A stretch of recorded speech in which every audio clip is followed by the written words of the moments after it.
And మళ్ళీ మీ ఈ విషయానికి వస్తే ఫినాన్షియల్ థింగ్స్కి మీరు ఇల్లు అమ్మేసి దీంట్లో ఉంటున్నారు ఇప్పుడు.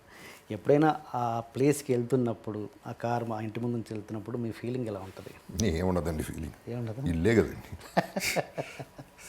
ఆ ఫీలింగ్ ఏదో అమ్మటం గొప్ప విషయం కాదు. నేను అనేది ఇది మెటీరియలిస్టిక్ అండి. ఇప్పుడు మెటీరియలిస్టిక్ థింగ్స్, అందుకనే ఇప్పుడు నా థింకింగ్ వేరండి. ఇప్పుడు డబ్బు అనేది ఒక రేంజ్ వరకే డబ్బుకి రెస్పెక్ట్ ఇవ్వాలి. ఒక రేంజ్ వరకు డబ్బులు సంపాదిస్తాం, ఆ తర్వాత డబ్బులు మనం సంపాదించేస్తాం, బానిస అయిపోతాం. అది పెద్ద అడిక్షన్ అండి. దాని అంత పెద్ద జబ్బు ఇంకోటి లేదు. ఓకే. సిగరెట్లు, మందు, గ్యామ్లింగ్ కాదు. డబ్బు పిచ్చి అనేది ఒక పెద్ద జబ్బు. ఓకే. ఇప్పుడు అది కనుక ఆ గ్రిప్లోకి వెళ్తే మనుషులు కనపడరు, హార్ట్లు కనపడవు, ఏవి కనపడవు. మర్డర్ చేసినా డబ్బులు సంపాదించాలి, బ్రదర్ చచ్చిపోతే ఆస్తి వస్తుంది మనకి సగం, ఫాదర్ చచ్చిపోయి ఎప్పుడు చేస్తాడా డబ్బులు ఇస్తాడు, ఈ ఆలోచనలు కదా ఉండేది ఫైనలీ. అండ్ డబ్బుకు కూడా ఒక లిమిట్ ఉంటుందండి. మీరు క్లియర్గా ఆలోచిస్తే ఎంతమంది వేల కోట్లు పెట్టుకుని ఏం చేస్తున్నారండి లైఫ్లో? నాకు ఉందంటున్నారు, ఓకే. ఉండి ఏం చేసుకుంటున్నారు? నిద్రలేదు కొంతమంది కాన్స్టిపేషన్, కొంతమందికి డయేరియా, రకరకాల మనుషులు. కొంతమంది వేల కోట్లు సంపాదించి జైలుకి వెళ్ళే వాళ్ళు ఉన్నారు. కొంతమంది అంటే జెన్యున్ క్రైమ్ చేశారో లేదో పక్కన పెట్టండి, కన్విక్షన్ పక్కన పెట్టండి. I'm saying what is the final. అందుకనే నేను డబ్బులు అనేది that is a part of life తప్ప, శుభలగ్నంలో డైలాగ్ లైఫే కాదు, ఇది మొత్తమే డబ్బే లైఫ్ కాదు అనే దాని మీద ఈ గ్యాంబ్లింగ్ కూడా ఐ వుడ్ సే దాంట్లోంచి వచ్చిన ట్రేటేనండి. అంటే ఇది నేర్చుకోగలగాలి. ఇవ్వటమో లేకపోతే పోవటం అనేది నేర్చుకోగలిగితే బాగుంటుంది లైఫ్లో. ఇప్పుడు for example I was doing fine అండి. ఒకప్పుడు నా car Land Cruiser Prado. That was the best car, ఇండస్ట్రీలోనే బెస్ట్ కార్ నేను కొంది. 3-4 ఏళ్ళు ఉంది. పొద్దున్నే స్నానం చేసి బయటకు వచ్చి చూశాను, కారు కనపడుతుంది. దీని మీద నాకేంటి అటాచ్మెంట్ అసహ్యంగా అనుకున్నాను.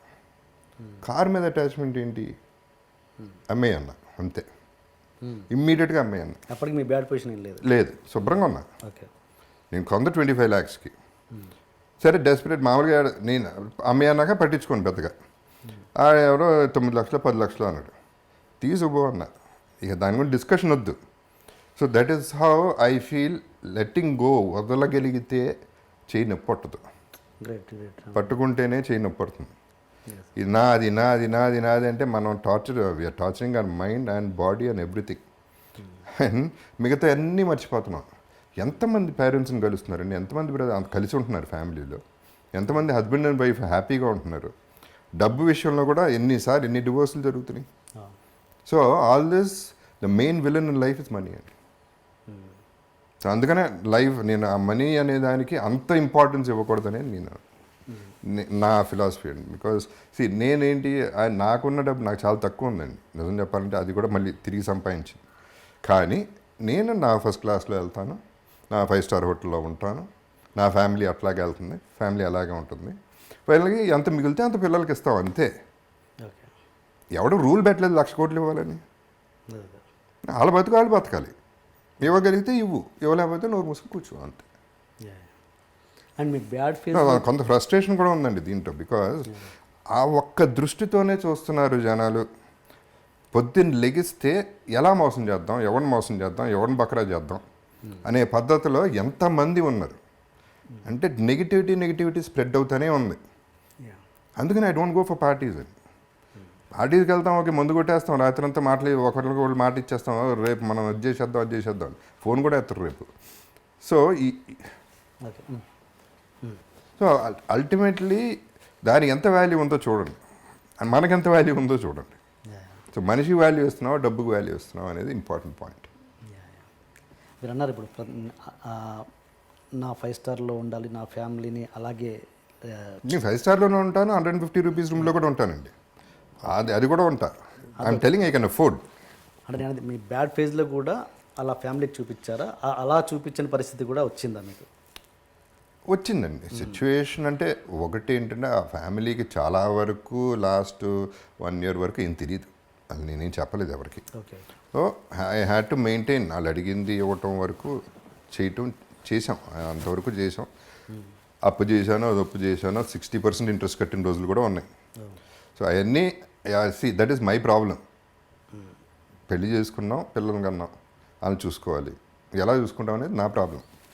సో అదే అప్పు చేశాను, దానివల్ల అప్పులు పెరిగిపోయినాయి, ఇంట్రెస్ట్లు పెరిగిపోయినాయి, వాట్ ఎవర్ హ్యాపీ. అది నేను పడ్డాను, ఆ గొడవంతా నేను పడ్డాను.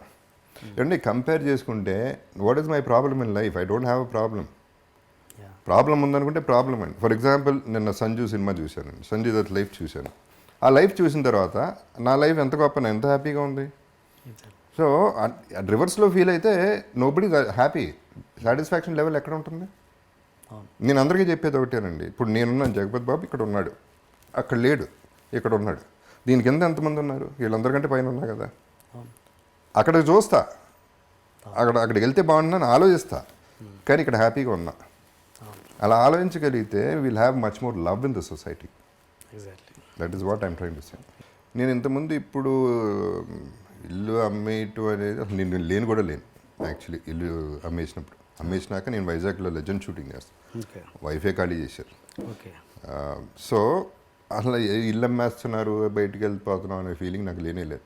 టు ప్రూవ్ దట్ రీసెంట్గా ఒక పర్టికులర్ విజువల్ నేను షూట్ చేసుకున్నాను వేరే దానికి. ఆ ఇంటి ముందే నేనే కావాలని తీసుకెళ్ళి కెమెరా పెట్టి గేట్ బయట నుంచుని, ఒకప్పుడు నా ఇల్లు ఇది, ఇప్పుడు ఇల్లు అదే, అడ్రస్ అదే, పేరు మారింది, అంతే జరిగింది, అంతకంటే ఏమీ జరగలేదు.